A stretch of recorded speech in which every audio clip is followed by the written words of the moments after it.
Hey everyone, excuse me, Dr. L here, and today I'm gonna do something a little bit different. So, some of my classes are going through the process of working on their final group project. Some of you don't have a final group project. But one of the things that keeps coming up in this assignment is how to find peer reviewed scholarship.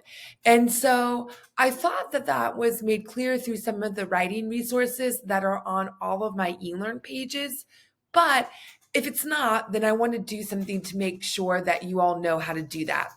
As students in an intro social science class like intro sociology, you should walk away from our class knowing the basics as far as how to search a library database to find the types of sources you need. And in this case, you certainly need to learn how to find peer reviewed scholarship, whether that's because you're completing a discussion post in one of my online or blended classes, or you're working on your final group project. If that's something that you're doing in my face to face or Zoom class, you need to learn how to do that. So, this is a general video on how to find peer reviewed scholarship specifically at Sinclair. And then we'll also talk about some other resources you can utilize if you no longer are a student at Sinclair because you graduate or transfer or that sort of thing.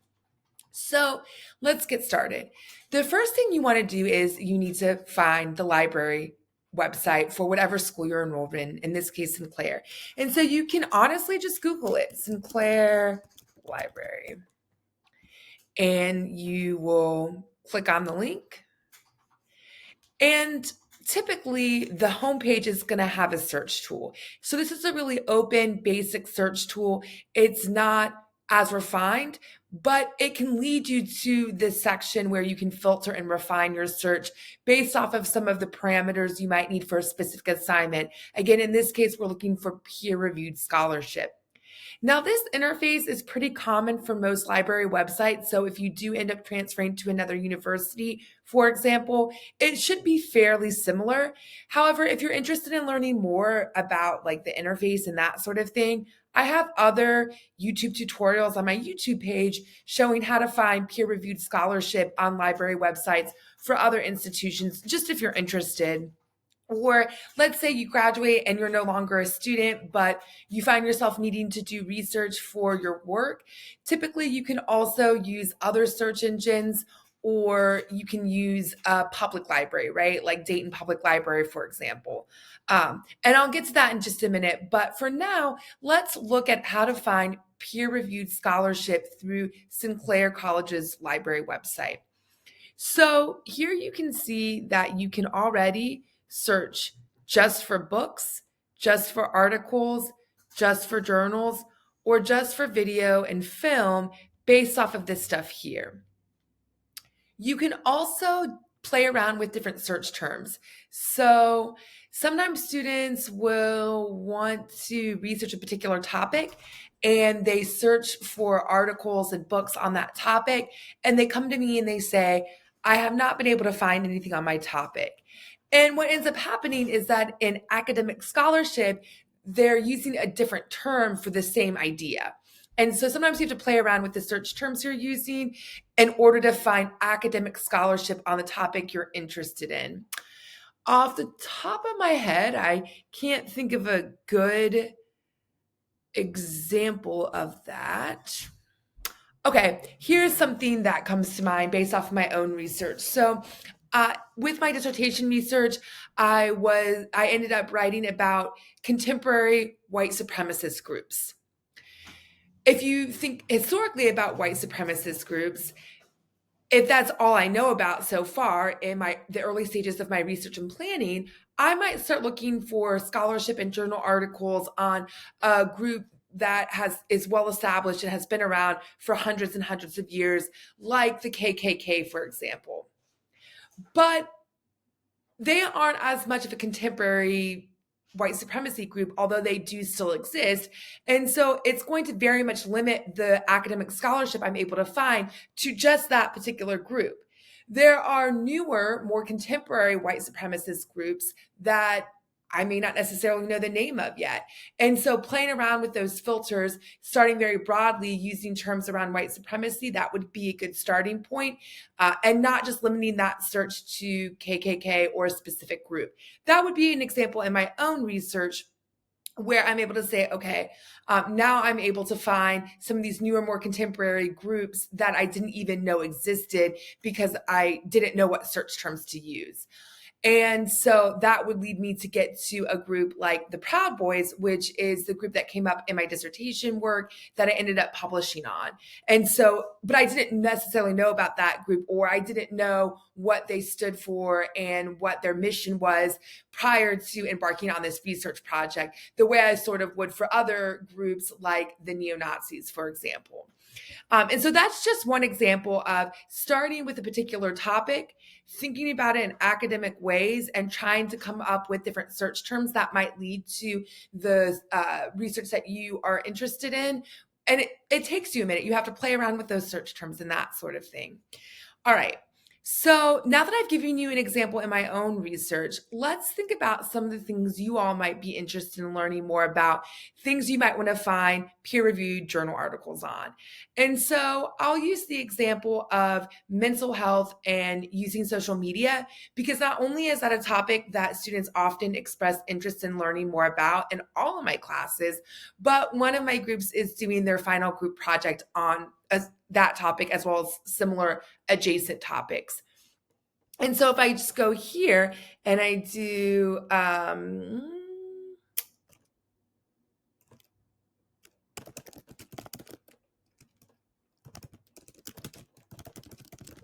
that's literally verbatim the phrase that comes to mind when I think about this topic.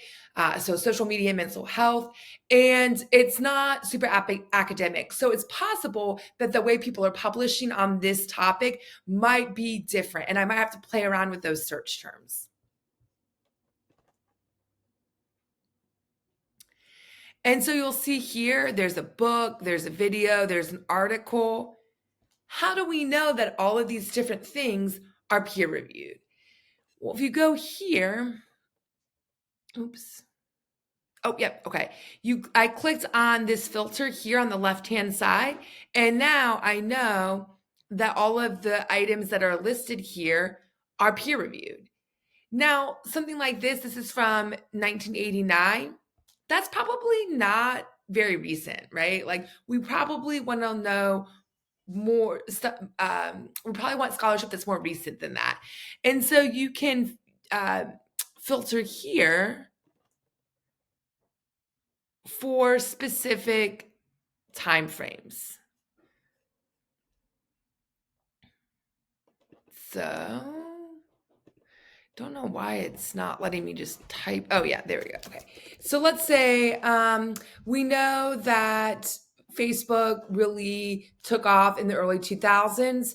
Probably took a few years for social scientists to start researching it. So I'll put in 2006 to 2026. And so now I'm getting peer-reviewed scholarship between a specific time frame on my topic. And you can see that all these articles have something to do with social media and mental health. And so if we go back here, you can see that when you reset the filters, there's all sorts of other filters. So like if you want something that's only available online, if you want something that's open access, which just has to do with no one having to pay to access it. You can get print items. There's all sorts of different ways that you can filter. You can search by subject. You can look at the title of the journal. You can look for specific languages. There's all sorts of different things that you can sort and filter by. And then you might realize that the search terms you initially started with are maybe not coming up with as much of the results you would want. And so based off of looking through the abstracts of what you do find, you can start to think, okay, maybe there are some other search terms I should play around with for finding stuff. Another thing that I want to point out, so I'm going to, if you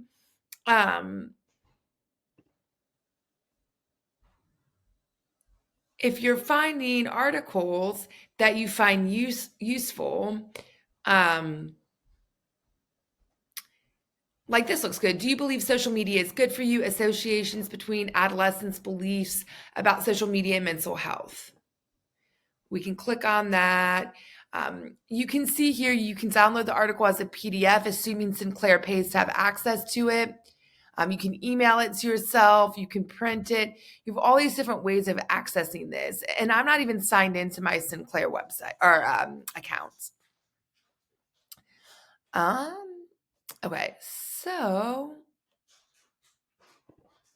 let's see if I can view this. So right now, it's still not giving me access to the full article, but at least here you get the abstract. So you can probably make an informed decision just based off of reading this. Is this article something that I want to look more into or not? Now I'm going to log in, or let me see if I can download the PDF.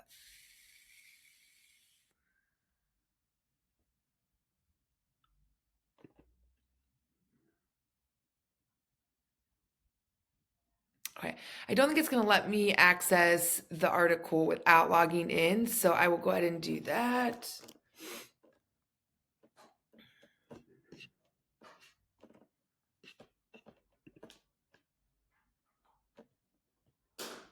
And here's the article.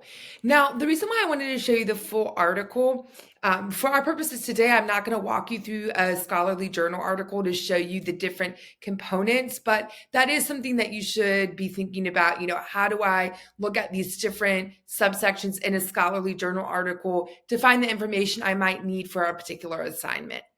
What I want to show you is if you go to the bottom, you can see all of the references that these authors cited. And this can be a really good place if you find an article and you're like, this article is perfect. This article perfectly captures what I am interested in doing research on for my final project, or I need a little bit more information about this topic, but this is the perfect starting point. You can start trying to access some of the items that the authors referenced here. And so I just want to point that out to you because it's a good sort of cheat code, if you will, as far as finding additional sources on your topic. Now, the next thing that I wanted to show you is what other resources are available to you if you're not able to access the Sinclair Library website for whatever reason. And so you can use Google Scholar if you want. There is a way to filter for peer-reviewed articles here as well.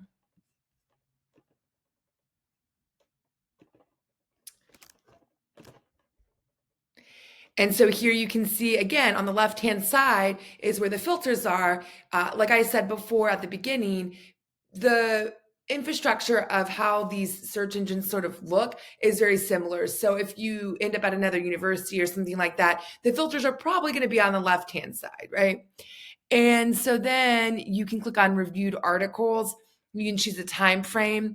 And then if you've never used Google Scholar before, typically if you don't have to pay to have access to that particular article, there will be a link to the PDF here.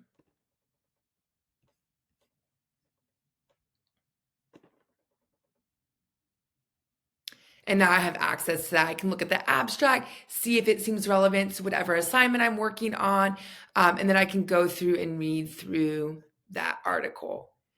Now, the other thing that I wanted to show you is that more and more, a lot of these websites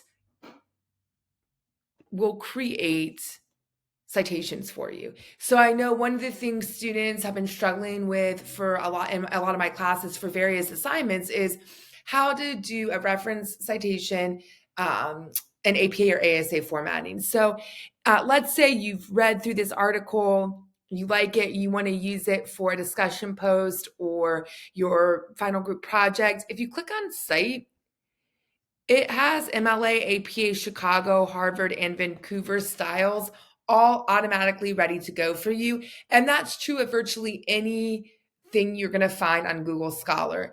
And so you can copy and paste that citation and then add it to your reference section of whatever assignment you're working on. I strongly encourage you to remember to change the font and the font size and all of that so that it's the same as the rest of your writing. But this is a really nice feature of a lot of different search engines like Google Scholar. Uh, you should also double check it just to make sure it's not missing anything. Occasionally, some of these automatically generated citations won't include the one of the authors, or it won't have the page numbers or something like that. So you want to just glance at it and make sure that everything that is required in a reference is there for you. You should also be able to do the same for the library website. Yep. So here it even has a similar icon. You click on citation and APA is the first one that comes up. They don't have as many options, but APA is definitely there. And again, you can copy and paste that citation. Now, for in-text citations, you have to create those on your own, but I have sent out several class-wide emails to all my classes this semester with examples and details on how to do that. So you should be able to do that, because although the examples I provided are specifically for your textbook, the way that you do in-text citations in a formal assignment is going to be the same regardless of the type of resource you're using. So whether it's a book, textbook, journal article, the in-text citation is going to look essentially the same, where you have the author names and the publication year. It's just plugging in the correct author names and years, right? So I hope this information helps. The last thing I would say is make sure that when you include a citation in text, so you're quoting something, that item also appears on your works cited page. And then the opposite is also true. If you have an item on your reference page, it should be in text cited as well. Now, let's say you end up deleting a couple of sentences and you no longer are referencing a particular thing that was on your reference page and was mentioned in text. You want to delete it not only in text, but also on your reference page. So just kind of be keeping track of your references as you go, as you're writing and working on assignments. Otherwise, it can look like plagiarism if you don't have a reference both in text and on your reference page. So just be mindful of those things, especially as you continue on with your academic career and you start doing more like bigger research projects and papers and that sort of thing. You really want to hone in your skills of being able to find appropriate journal articles, peer-reviewed sources, and that sort of thing. And you want to make sure you know how to cite them properly, probably in AP or ASA if you're in the social sciences. But if you end up majoring in English or political science or something like that, you may use MLA or one of these other style guides here. Anyway, I hope this information helps. I hope you're all recovering from midterm exam 3 and midterm season. And I hope we're able to finish the next 5 weeks strongly as we head into November. So take care, have a great weekend, and I will give you a lecture again soon. Bye, everyone.